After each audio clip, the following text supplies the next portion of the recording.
Hallelujah. सभी को जय मसीह की। मैं अमरीक जॉय आज एक बार फिर प्रभु पिता का धन्यवाद करता हूं कि आज एक बार फिर प्रभु पिता ने समय दिया कि परमेश्वर के वचन आपके साथ बांट सकूं।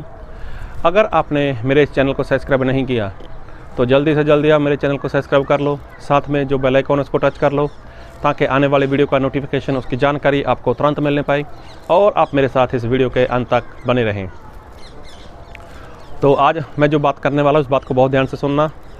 हम लोग इंसान हैं और हमें बनाने वाला एक है और वो है प्रभु यीशु। तो इंसान हैं तो इंसान की कुछ ज़रूरतें हैं। ज़रूरत मतलब जैसे कपड़ा हो गया, रोटी हो गई और रहने के लिए घर हो गया। तो आज इन सभी इंसान के पास खुद का घर है। किसी के पास आलीशान बंगला है, किसी के पास बहुत बड़ी कोठी है, किसी के पास एक सिंपल सा घर है। लेकिन सभी लोगों के पास तकरीबन घर हैं। उसका कारण ये है कि घर है जो इंसान की वो ज़रूरत है। कपड़े भी हैं, कपड़े किसी के पास बहुत महंगे हैं, किसी के पास बहुत सस्ता है, किसी के पास उससे भी ज़्यादा सस्ता है। लोग खाना भी खाते हैं, कोई आलीशान होटल में बड़े बड़े से होटलों में जाकर वहाँ पर खाना खाते हैं, महंगा खाते हैं। लेकिन कई लोग अपने घर पे खाना बनाकर वहाँ पर खाते हैं। मतलब ये ज़रूरत है इंसान की। तो मैं जो कहना चाहता हूँ इसको ध्यान से सुनना। इंसान कपड़े को धोता है, इंसान खाना खाएगा तो वो भी ताज़ा खाएगा, फ्रेश खाएगा, बढ़िया खाएगा, जो उसको देखने में अच्छा लगे वो खाएगा। लेकिन जिस घर में रहता है उस घर के बारे में बात करना चाहता हूँ। तो वो इंसान उस घर को कितना साफ रखता है। घर में जो महिलाएं हैं, स्त्री लोग, तो वो लोग अपने घर को कितना साफ सुथरा रखते हैं। क्यों? क्योंकि वहाँ पर इंसान रहता है, उनके घर के लोग रहते हैं। और तो और ये जिम्मेवारी ज़्यादातर स्त्री लोगों की होती है। या फिर कई बार घर में कुछ मर्द ऐसे हैं जो अपनी स्त्री के काम में हाथ बटाते हैं।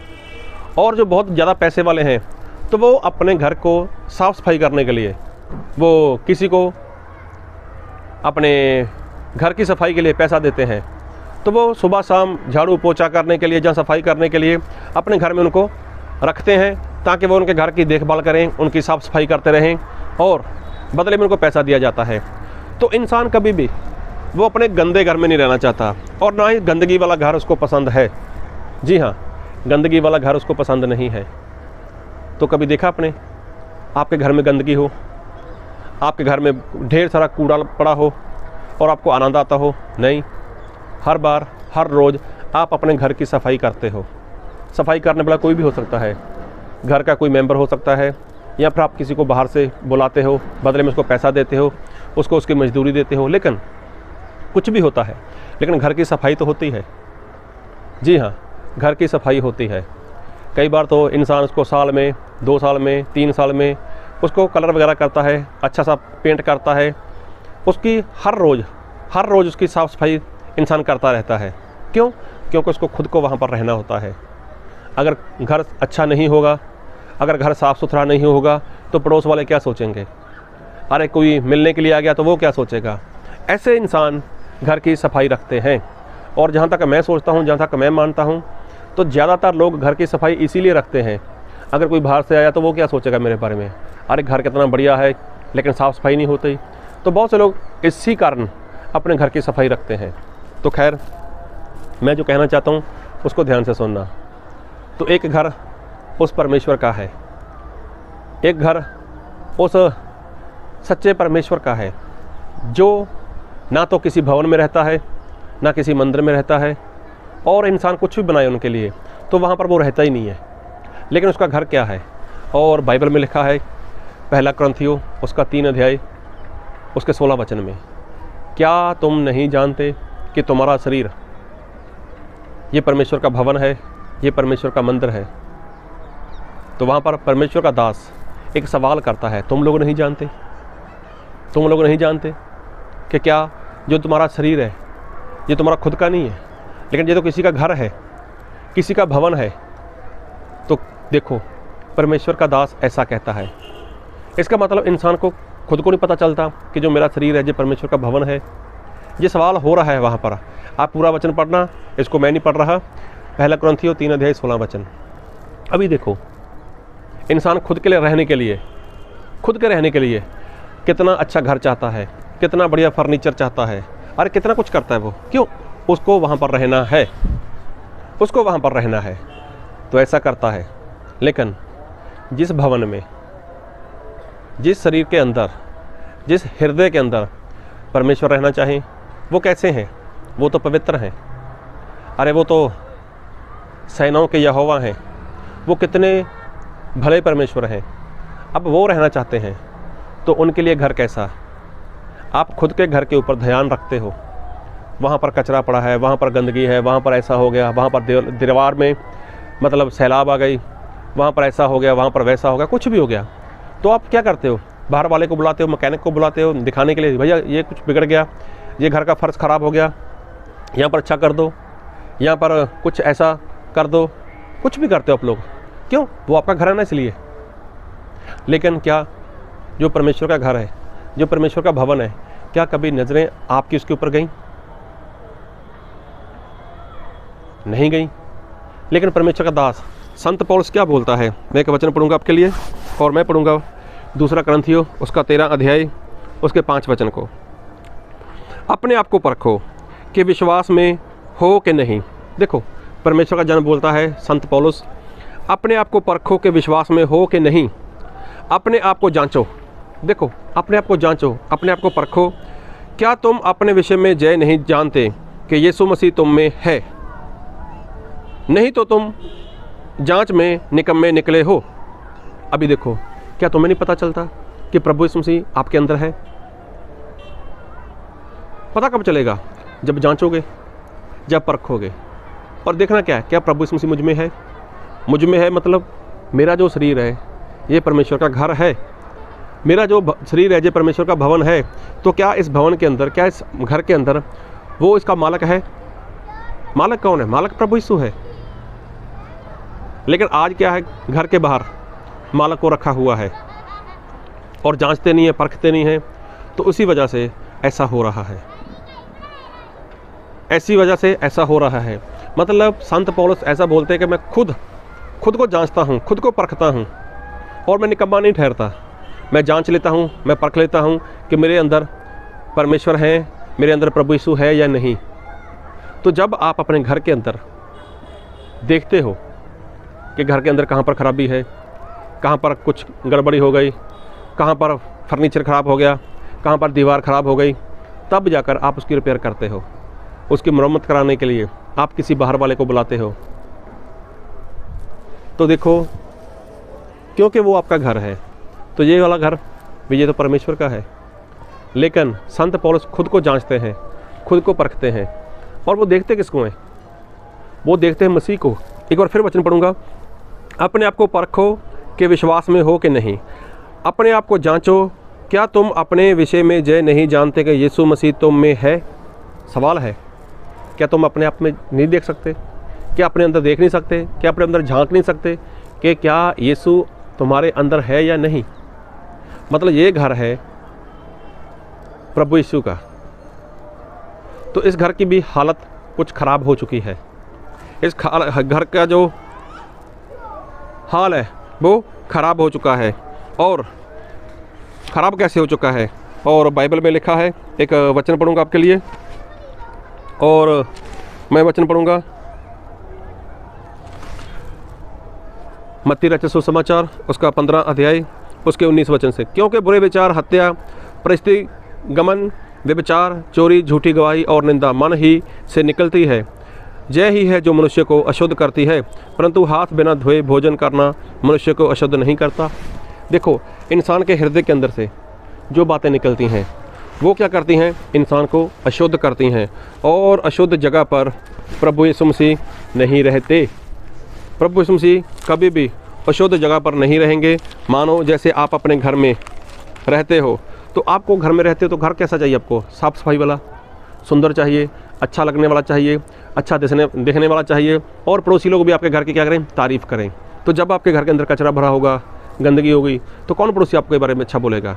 उनको बोलेगा उनके घर के अंदर से बास आती है, उनके घर के अंदर से बदबू आती है, न जाने कैसे ये लोग वहाँ पर रह पा रहे हैं। तो देखो, हम लोग अपने घर के लिए अच्छा करते हैं, बढ़िया करते हैं, और बाइबल में ऐसा लिखा है, गलातियों उसका 4 अध्याय उसके 6 वचन, और तुम जो पुत्र हो इसलिए परमेश्वर ने अपने पुत्र के आत्मा को, जो हे अब्बा हे पिता कहकर पुकारता है, हमारे हृदयों में भेजा है। तो देखो, बाइबल में लिखा है परमेश्वर ने अपने पुत्र के आत्मा को, मतलब प्रभु यीशु मसीह के आत्मा को कहाँ पर भेजा है? हमारे हृदयों के अंदर। तो हृदय मतलब ये शरीर, शरीर के अंदर क्या है? हृदय है, और हृदय के अंदर क्या है? प्रभु यीशु मसीह का आत्मा। तो यही देखना है बस आपको कि इस हृदय के अंदर क्या प्रभु यीशु मसीह का आत्मा है।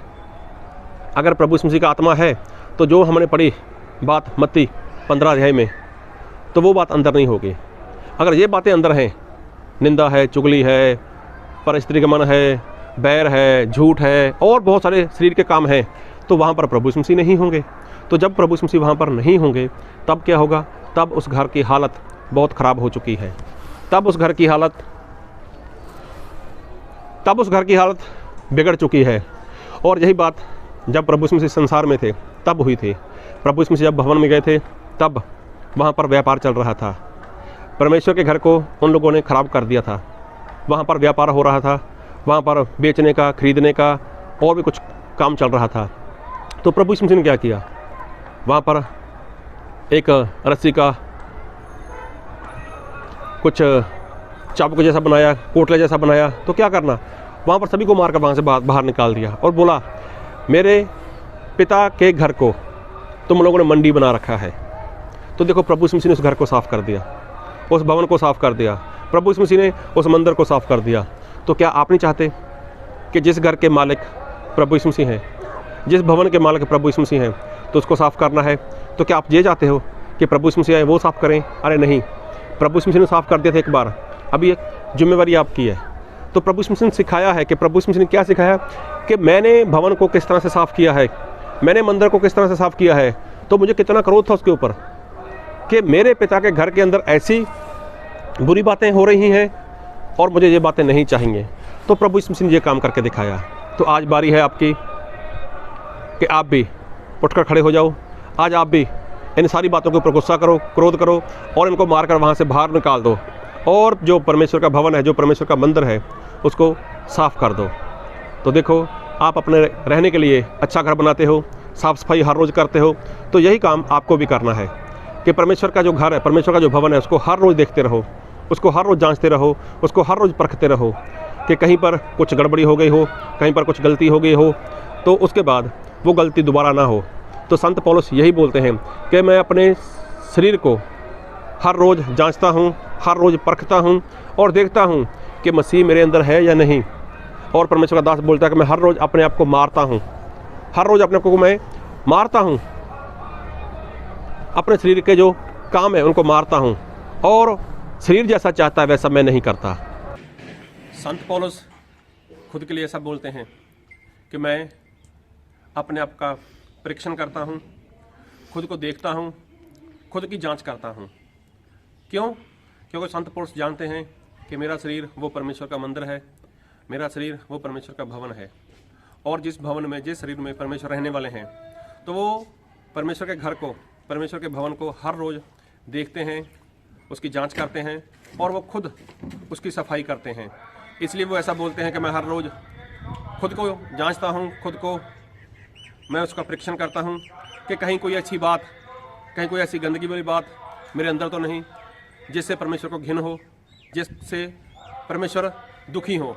तो देखो, जैसे आप, मैं, हम सब लोग जिस घर में रहते हैं, उस घर के लिए हम कितनी साफ़ सफाई करते हैं, लेकिन संत पौलुस हमें यही सिखाते हैं कि हर रोज़ खुद की जांच करो, खुद का परीक्षण करो, और जिस घर में, जिस भवन में परमेश्वर रहते हैं, उसकी हर रोज़ सफाई करो।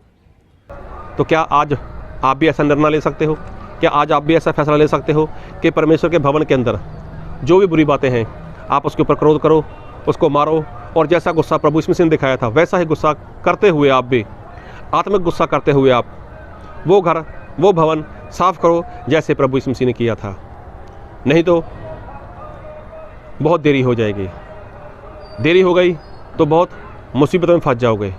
तो प्रभु आपको परमेश्वर का भवन साफ करने के लिए इस वचन की आशीष के साथ आशीषित करें। आमीन।